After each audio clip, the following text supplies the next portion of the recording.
Welcome to Texting, where we consider issues relevant to Jewish life through the lens of classical and modern Torah texts. I'm your host, Elana Stein Hain. We're recording on Tuesday, May 21st, 2024. If you'd like to follow along with today's text, you can find the link to our source sheet in the episode description. I remember September 11th, 2001. I was a sophomore in college, and I was on my way to class when I heard about the Twin Towers. We didn't understand it yet, but our world was fundamentally changed from that moment on. One way I might capture it is through the very mundane, a loss of naivete. I distinctly remember the lack of airport security during the first 20 years of my life. And then the plethora of new security measures and apparatuses installed at TSA as a result of 9/11.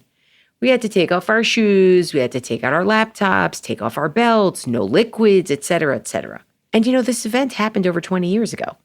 And yet the security measures haven't changed because we still find ourselves to be in just as much danger as we used to be, and maybe even more. I feel that we as Americans and as Jews are living through a similar watershed moment where there's been a major shift in rising anti-Semitism and anti-Israel sentiment, and we're worried that it's the new normal.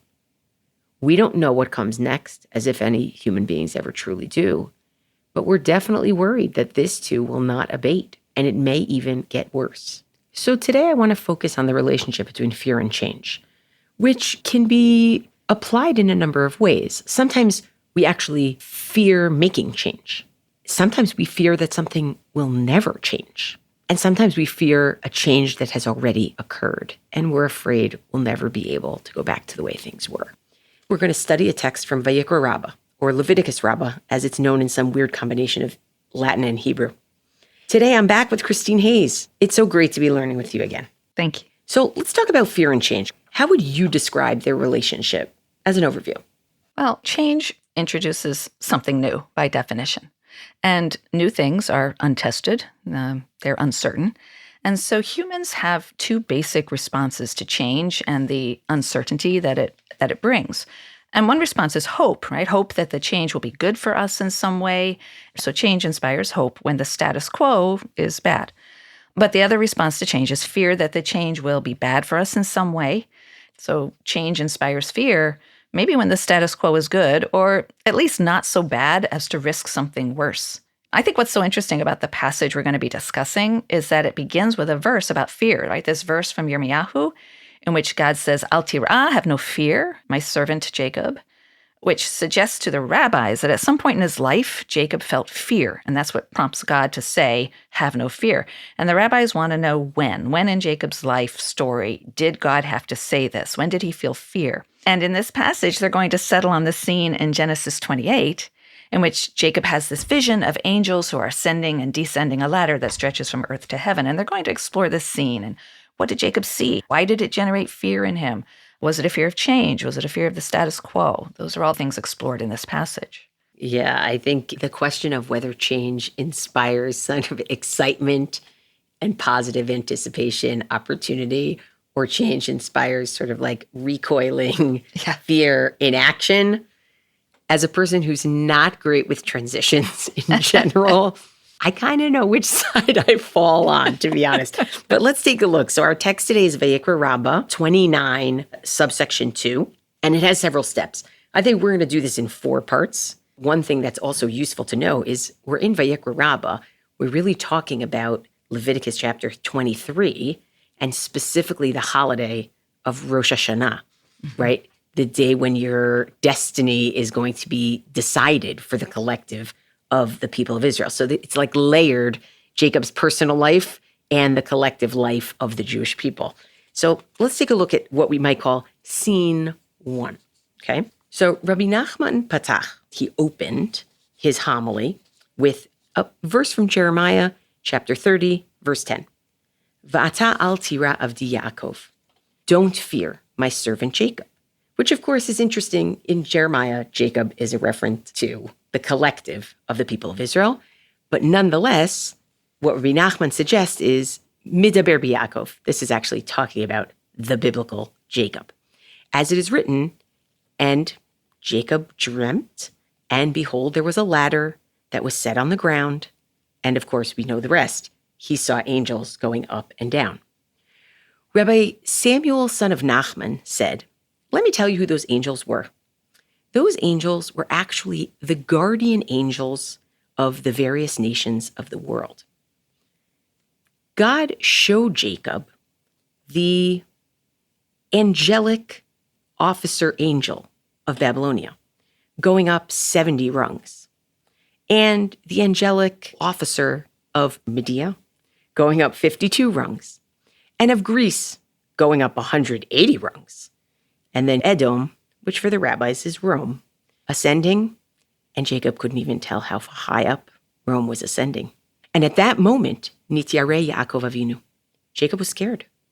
Amar, he said, Efshar she'ein lazeh yerida? Is it possible that this angel of Edom, meaning the Roman Empire itself, will never decline? Amar lo HaKadosh Baruch Hu, God said to him, Vata al tira avdi Yaakov, don't fear my servant Jacob, taken from Jeremiah. Even if that angel representing Edom, representing Rome, ascends all the way and sits next to me, comes all the way to the top, so to speak, and sits next to me on my throne, I'm going to send him down from there. And that's why it says in the book of Ovadia, which is famously about Edom and Israel, Im tagbia kanesher v'in bein kochavim sim kinecha, even if they're able to raise themselves up like an eagle, and even if they're able to nest among the stars, so to speak, guess what? The rest of the verse, from there I will bring you down. So says the Lord. So let's talk about Jacob's fear here for a minute, because it sounds like your fear of the status quo. Yeah, a status quo that's going to be established in the future. Certainly one that's in process right now. These various nations are each ascending a certain number of years. I think those rungs represent, in the rabbis' chronology at least, the number of years that each has reigned. And so it looks like Rome will be ascendant forever, which will leave the temple destroyed, Israel in a subjugated position. So there's a fear of the status quo that's being signaled by this vision. So in that case, it's the status quo is bad, and so we would want change, presumably, from that particular picture. Yeah, and it's important to note that there's a zero-sum game here, right? His assumption is that if Rome is up, we are down, right? Because for him, it's, as you mentioned to me when we were talking about this earlier, it's either Yaakov or Esav. Right. It's Jacob or Esau. It's not both. And if Edom is a moniker for Esav, then what it's really saying is this is a seesaw, right? I understand it's a ladder, but it's a seesaw. And I think that sense of powerlessness, that sense of overwhelm, of I can't tell when this ends, right? The uncertainty about when something will end. Mm-hmm. The others, he sees they're going to end, right? And I think that's part of it also sometimes in like the human psyche.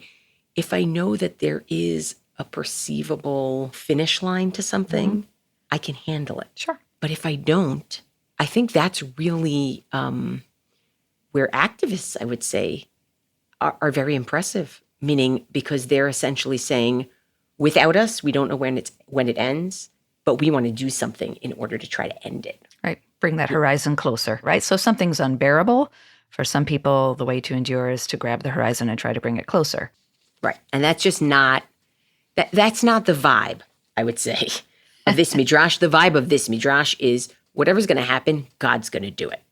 Yeah, I think that is true. I think we're going to end up with a little qualification of that towards the end, but it's certainly the picture that's being presented here. And we have a long tradition of understanding some of these visions in the Bible as predicting the progression of nations, the rise and the fall of different nations. Of course, that happens in the book of Daniel as well, but this vision is also being interpreted here in the same way. And that's something that seems to be left to the control of God.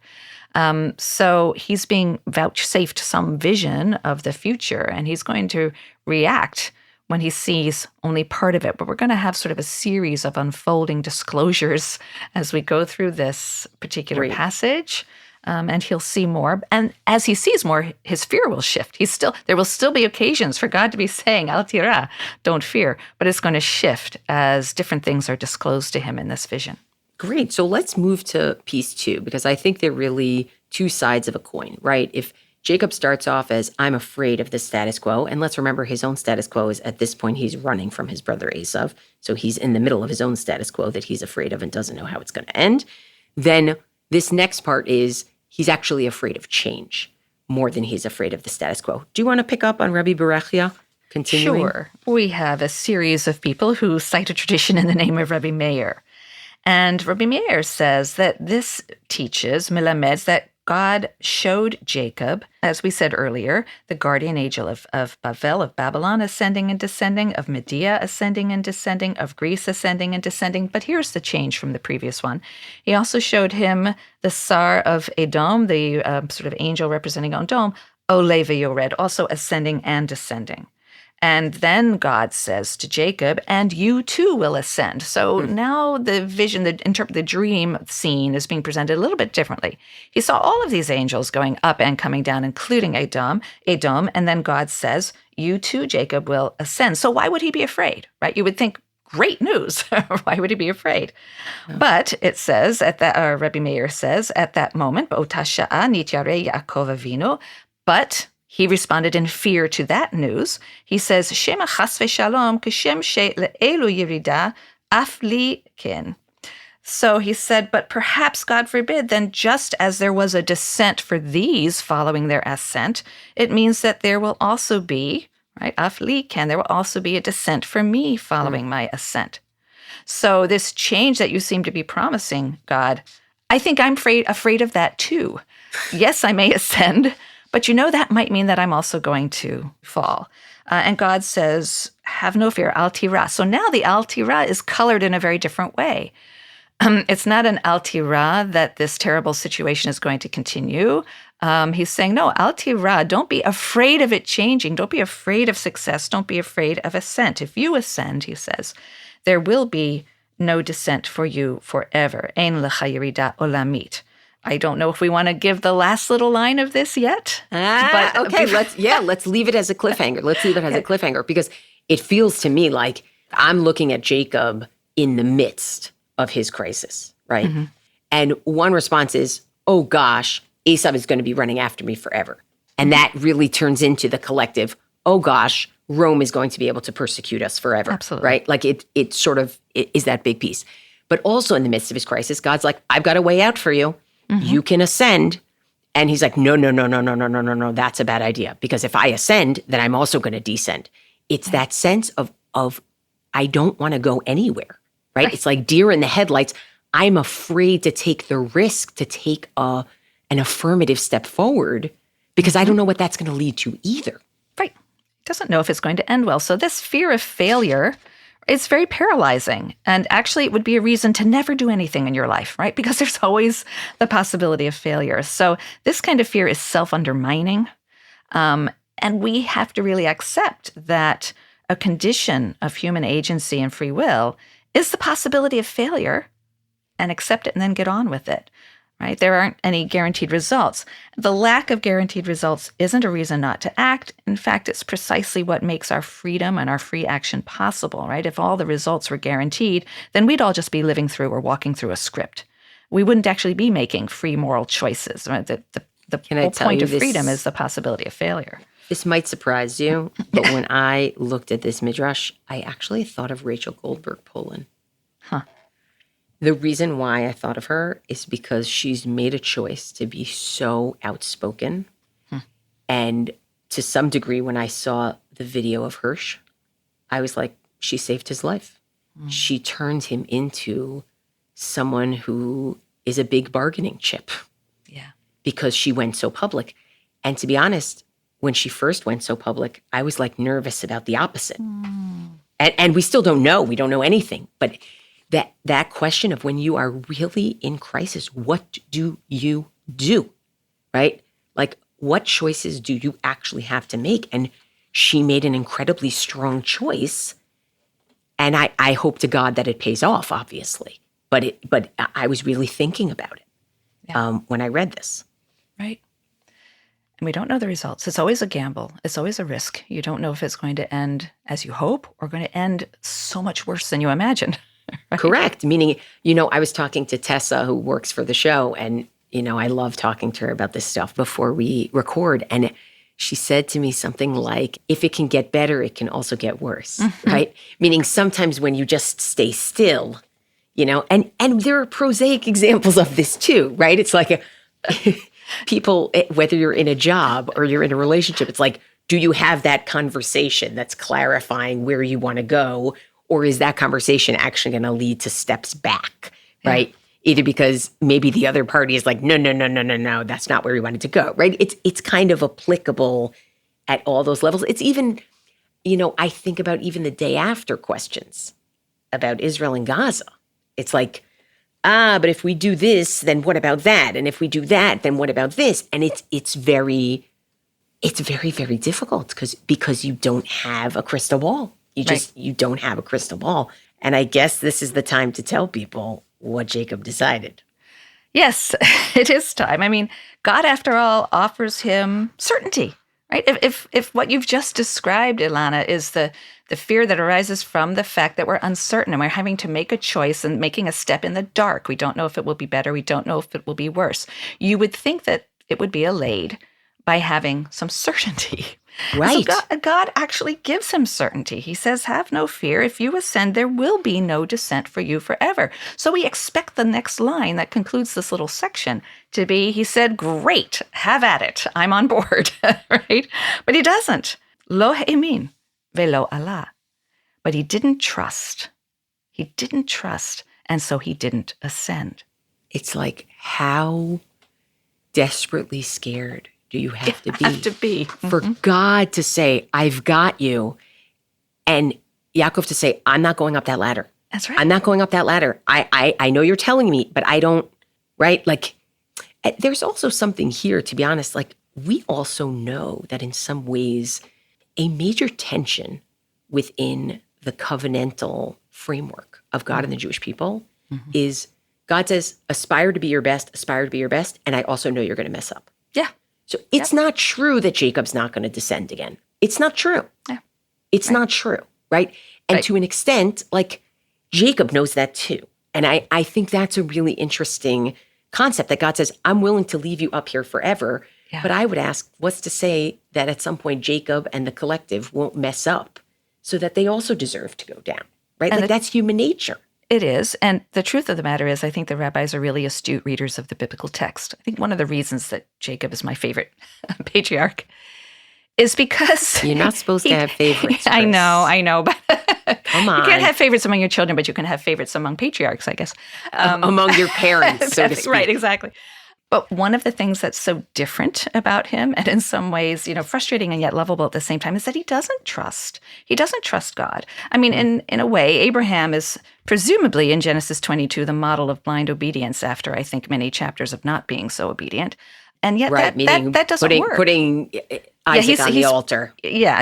And I think that, that model of blind trust in a way is disproven. He and God never speak again. He and Isaac never speak again. There's just such a rupture in the relationship. So I think that model of blind obedience is not the one that's really preferred by God. And the nation derives its name from Jacob. He's the one with the struggle. But what's so interesting is that in this chapter, he does put God on notice. He says, if you bring me back, well, then I will trust in you. So I think the rabbis are very astute readers of the character of Jacob. He is not one to simply say, I believe or I trust in your promises, God. He says, let's see how this works out first. I'm going off, I'm leaving, and if everything goes well with me, I will come back here and then I will trust in you. Wow. So that's what's being picked up on here. You can make these promises, God, and that's wonderful. But really, at the end of the day, are you really in control? Wow. Kind of the question that's lurking beneath this, right? It's a really interesting question. It's so funny because I read that question of, are you really in control, as, isn't there something that human beings are going to do to mess this up at some point? And that's the message of Genesis, right? Genesis 1, 2, and 3 are telling us God is very powerful, very knowledgeable, but he does give humans free will. And that's why they surprise him. That's why they anger him. That's why we have this ongoing relationship trying to figure out who's doing what. So you're saying that's why we need a dictatorial state that's going to control what we do? Okay, everybody, Chris, you heard it here first. Christine Hayes is advocating for someone controlling our choices for us. No, precisely the opposite. And Precisely that's the not opposite. true, because I am, as we laid out at the beginning, I'm probably the person who responds to change and uncertainty with delight, curiosity, and hope. That is just my nature. So I am grateful that we have that space for free will. And then God says, go ahead and screw up if you need to learn that way, then that's the way you'll learn. And you know what? Speaking of messing up, scene 3, right? It goes on, the Midrash goes on and says, and God said to Jacob, well, guess what? Ilu ha'amanta ve'alita, od lo yaradta. Had you trusted me and gone up there, you would not have come down. But ve'achshav shelo ha'amanta ve'lo alita, because you didn't trust in me and you didn't go up there, in the future, your descendants are going to be subjugated by the 4 kingdoms, right? Meaning these 4 nations that have been ascending and descending, right? In this world, with land taxes, produce taxes, animal taxes, head taxes, it's almost like it's a self-fulfilling prophecy what just happened. He didn't go, and now he's stuck on the ground, and they're all ascendant, right? And then, Be'otasha Nitera Yaakov, Jacob's afraid again. Now, what's he afraid of? Amar Lifnei HaKadosh Baruch Hu, Jacob said to God, Ribono shel olam, master of the universe, Yachol le'olam, is this going to go on forever? We're back to fear of the status quo, or it's not yet the status quo, but the promised But the imagined status quo. And of course, God says again, no, like that's not the way it's going to work for you. I'm going to make sure, right? And it's great. It takes the verse Jeremiah 30:10, which is what we started with, right? And it parses it. Okay. It says there that you shouldn't fear Israel, which of course the collective of Israel, but here Israel as Jacob. For behold, I am going to save you from a distance. As it is said in Isaiah 39:3, from a distant place they came to me, from Babylonia, right? Meaning, I am going to save you from wherever it is you get exiled to, right? To Babylonia. I'm going to save you. And more than that, the verse goes on, and your descendants from the land of their captivity. And now it parses that as from Gaul and from Spain and from other such places. And then it has another piece of the verse. And Jacob, referring to the collective of Israel, Jacob shall return from Babylonia, right? And things will be quiet, meaning from Media. And things will be pastoral, meaning from Greece. And no one's going to scare them, meaning from Edom, right? Like, I told you that I have your back. So first you're afraid of the status quo. Then you're afraid of change. Well, I got to tell you, if you can't move anywhere, there's going to be a problem here. And now you're afraid that that problem's going to last forever. And I'm trying to explain to you, no, nothing lasts forever. Although I promised you that you would last forever. Yeah. It's a weird, put those two next to each other. Nothing lasts forever, and you will last forever. You feel that tension. It's a tension, but I think it's really the tension that lies at the heart of human free will. That's the biblical message, that there is a dialectic. You know, God would do X, Y, and Z, but there is room for human free will. So there's always going to be that dialectic. And that is why you may want certainty. You may want certainty of a good outcome. You may want certainty that a bad outcome will be repaired. But it's not entirely dependent on me, God says. That's what makes my vision of the human different from the vision of the human that we have in other philosophical systems or other systems in the world, right? That humans actually do impact the future. The future is being created now. And I think that's what's so powerful about this rabbinic passage. They take a text which is often seen as predicting divine control over the rise and fall of empires with a fixed end. And they're turning it into something which is much more dialectical, much more about the role that humans have to play to take up opportunities or to turn down negative opportunities, take up good opportunities, and not simply be passive agents of history. And I think that's one of the brilliant things about this. I have to say, it's a little bit of a proto-Zionistic text. It's like, no, get up, get out of Europe, take care of yourselves, which is just a fascinating, it's just a fascinating thing to see at this moment. So let's say this is scene 3, right? you got stuck. I'm trying to explain to you, you getting stuck is not going to help you. And I am just going to have to pull you out again at some point. And that's what's going to happen. I'm going to keep pulling you out until you do what you're supposed to do. What I think in scene 4, I think scene 4 actually does focus us a little bit more on human agency and human responsibility in a way that's pretty fascinating. Do you want to read scene 4, our final scene of this? So in part 4, they move on to the next verse in Yirmiyahu, verse 11. Verse 10 has said, don't fear, Jacob, don't despair, Israel, using both names, which kind of always gives more of a resonance of the collective than just the individual. Don't despair. And then in verse 11, it's going to say, for I will bring annihilation or bring an end to. Say, chala, I will bring an end to all the nations to which I dispersed you. The rabbis are going to have fun with this word chala, an end or an annihilation. They're going to play with that because the same root can be used for a verb that means to reap your field all the way to the end in its entirety, right? So God says, Ki e'eseh chala b'chol hagoyim, I will bring an end to all the nations to which I've dispersed you, meaning upon the nations of the world who Mechalim sadotehem, who reap their fields all the way to the very end. They leave nothing. And it says, the rabbis go on to point out, that Leviticus 23, and remember, this is a comment on Leviticus 23, so now we've come home to our home chapter of Bible.